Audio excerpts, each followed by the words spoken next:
Today we've got something really important to talk about that affects all of us, our HVAC systems. So stick around because we'll dive into why these systems are essential and how you can make sure yours is in tip-top shape.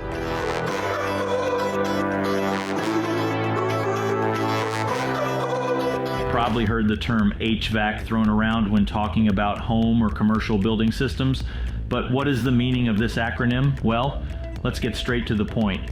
HVAC stands for heating, ventilation, and air conditioning.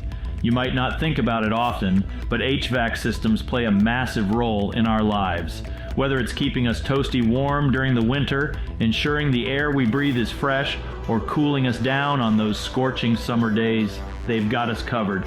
Now let's break down what makes up an HVAC system. We've got air conditioner units, ductless mini split systems, air handlers, and outdoor units, all working to maintain those perfect indoor temperatures and ensure clean air quality.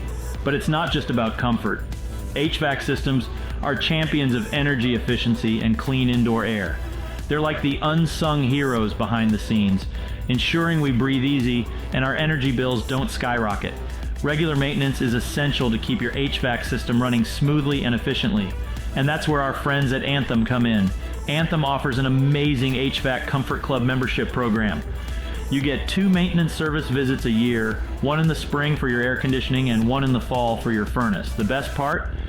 You don't have to worry about scheduling these visits or missing out because Anthem's team will reach out when it's time. So here's what you need to do right now. Click that link in the description or head over to Anthem's website to learn more about their HVAC Comfort Club membership.